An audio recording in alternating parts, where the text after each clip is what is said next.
Bonjour à tous et bienvenue sur Crypto Flash, la chaîne de l'actualité crypto. Alors il se passe beaucoup de choses sur les marchés, vous avez dû voir cette hausse, on va parler de la hausse justement, de ce qui pourrait se passer dans le futur et de plein d'autres actualités. On va parler de l'USDT qui disparaît petit à petit des exchanges européens, de Visa qui se lance dans la tokenisation sur la blockchain, d'AAV et de plein d'autres sujets, de l'identité potentielle de Satoshi Nakamoto et vraiment plein d'autres choses. Tous les jours le meilleur de l'actualité crypto, n'hésitez pas à vous abonner, à activer la cloche pour ne rien rater.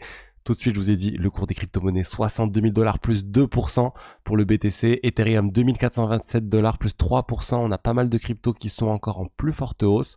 On peut noter du Solana, 4,7%, du Dogecoin, 5%, Avalanche, quasiment 7%, Shiba Inu, 10% pour le même coin.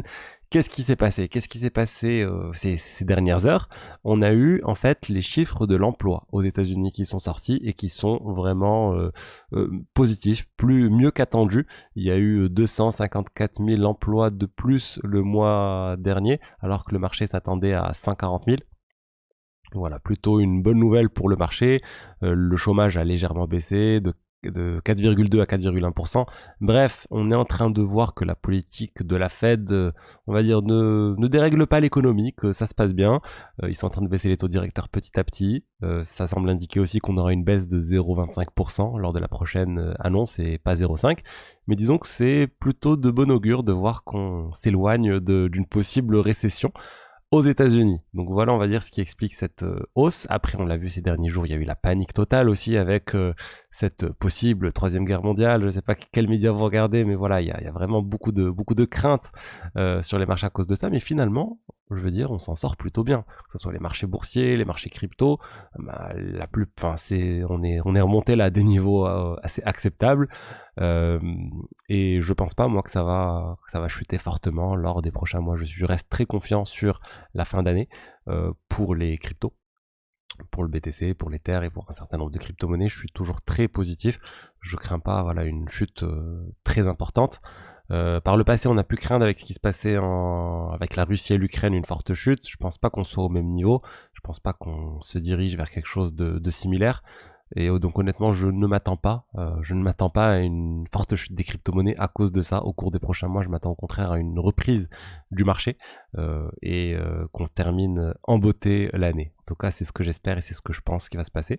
Mais après, je vous l'ai déjà dit, moi je suis un investisseur sur le long terme. Avec cette information, je vais pas aller faire un x2 sur mes crypto-monnaies parce que je prends pas ce type de risque et je vais pas espérer ça. Je vais rester confortablement sur le marché spot avec mes cryptos, attendre que cette hausse ait lieu. Et si elle n'a pas lieu d'ici fin décembre, elle aura lieu peut-être premier trimestre de l'année 2025. On verra bien. Alors ensuite, il y a eu quelque chose d'assez bizarre sur Eigenlayer. Il y a des personnes, des investisseurs, une partie de l'équipe, on ne sait pas exactement, qui ont réussi à vendre des tokens Eigen alors qu'ils n'avaient pas le droit de les vendre. Donc ils sont en train d'investiguer côté Eigenlayer.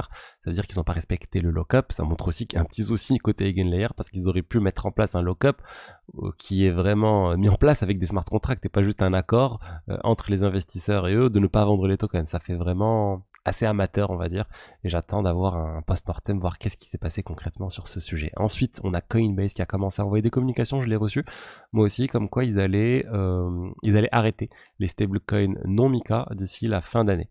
C'est-à-dire que l'USDT devrait disparaître de Coinbase d'ici la fin d'année pour les Européens. Encore une fois, on parle ici de l'Europe. Donc ils vont bien sûr mettre en avant l'USDC et l'EuroC, les stablecoins qu'ils ont créés. Hein. C'est fait par Circle, mais il y a un partage de revenus avec Coinbase et Coinbase est actionnaire dans Circle. Bref, les deux sont étroitement liés. On n'a pas les détails, mais ils touchent beaucoup d'argent Coinbase avec l'USDC. Donc voilà, ils sont en train de pousser et je pense qu'on aura la même chose hein, sur Binance et sur la plupart des plateformes similaires qui veulent opérer dans le cadre réglementaire de Mika parce qu'ils n'ont pas le choix. C'est très encadré Mika et la notion de stablecoin est censée être en vigueur depuis quelques mois maintenant. Ensuite, on va parler de Visa. Visa a annoncé sa plateforme de tokenisation d'actifs. Ils vont le faire sur de la blockchain publique et les blockchains privées. Ça s'appelle VTAP, Visa Tokenization Asset Platform. Ils sont en discussion avec pas mal de banques sur le sujet. Là, c'est la partie test. Il y a BBVA, très connu. Et j'ai pas les détails sur la blockchain qui sera utilisée, mais en tout cas, ce qu'on est en train de voir, c'est que les institutionnels, ils sont en train d'arriver sur la blockchain, mais ils sont en train d'arriver avec leur propre infrastructure. Ils sont en train d'arriver sur les blockchains publiques, sur les blockchains privées, mais en tout cas avec leur propre infrastructure. Visa est en train de lancer sa plateforme pour permettre à des banques de lancer des stablecoins. Ils sont pas en train de se reposer sur des projets de RWA qui ont le vent en poupe en ce moment. Ils sont pas en train d'utiliser RSR pour lancer leur plateforme. Donc moi c'est un peu la chose que j'ai partagée ces derniers temps sur l'aspect RWA. Je pense qu'il y a beaucoup de hype et j'ai pas encore vu de gros institutionnels qui se lancent sur des projets RWA avec avec l'aide de protocoles qui existent déjà tels que Ondo ou RSR. Ce que je constate, c'est plus des projets qui se lancent eux-mêmes avec leur propre infra, comme l'a fait BlackRock en lançant son fonds Beedle sur Ethereum. Et là, Visa aussi qui lance sa propre infra sans passer par ce type de plateforme. Donc voilà, à suivre. Faites attention au hype qui est en ce moment sur un certain nombre de narratifs. Je le répète jamais assez. Ensuite, on va parler de Grayscale. Grayscale, le fonds qui avait été le premier à lancer un fonds pour les investisseurs agréés aux États-Unis pour acheter du Bitcoin. Là, ils viennent de lancer la même chose pour le token AV. Il y a quelques temps, ils l'avaient lancé sur Bitensor. Bah là, c'est autour de AV. C'est un moyen en plus pour les investisseurs institutionnels d'acheter une exposition au token AV. Ça ne veut pas dire qu'il va y avoir un ETF AV, mais ça montre quand même un appétit, on va dire, des institutionnels pour ce type de projet. On est en train de parler du projet leader sur le lending borrowing actuellement en termes de TVL. Donc très bonne nouvelle, j'ai envie de dire, pour AV. Ça montre vraiment qu'il y a une adoption en cours en fait par ces baleines qui vont arriver petit à petit. Ensuite, on va parler de Satoshi Nakamoto. Qui est Satoshi Nakamoto? On a HBO, la chaîne américaine, je pense que tout le monde connaît pour avoir lancé Game of Thrones par exemple. Ils ont annoncé un documentaire où ils annoncent qu'ils vont révéler l'identité de Satoshi Nakamoto. Ils ont investigué, donc on sait qu'il y a plein de théories qui circulent sur internet. Alors les derniers paris sur Polymarket montrent que ça devrait être Len Sassaman, qui est Sassaman, je sais pas comment ça se prononce, qui serait Satoshi Nakamoto selon HBO. On n'a pas, encore une fois, c'est pas sûr, mais j'aimerais bien voir leur analyse. Alors je suis allé un peu creuser moi aussi sur Len Sassaman. Il est américain, il rentre bien dans le profil de Satoshi, quelqu'un de très présent sur l'aspect cryptographie.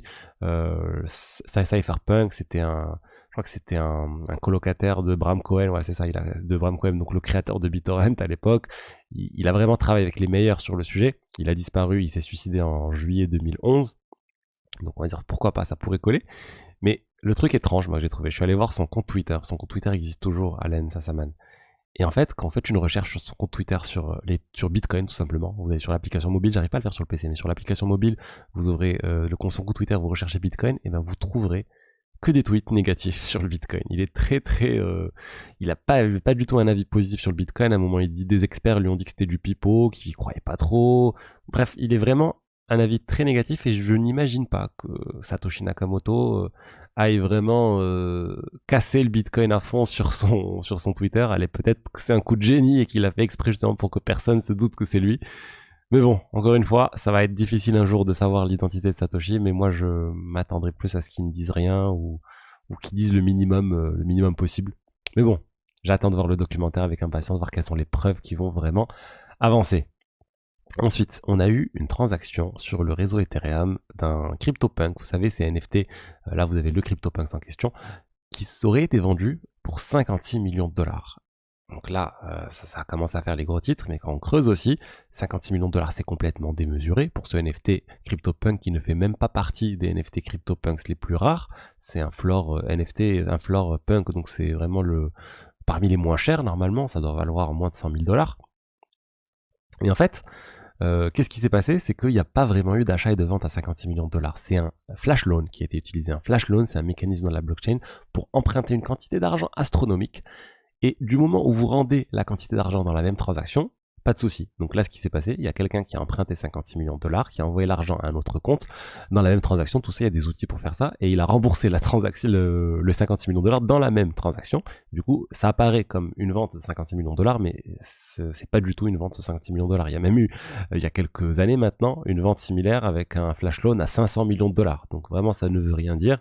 Et selon Decrypt, ça serait juste un moyen de mettre en avant, de faire de la publicité à une pre-sale qui devrait arriver sur le réseau Ethereum et ça c'est censé représenter Kamala Harris Punk, bref. C'est juste une manière de faire de la pub pour un pre-sale qui arrive. Et enfin, pour finir, on va parler du Fonds monétaire international, du FMI, qui est encore en train de critiquer toute la démarche d'introduction du Bitcoin au Salvador.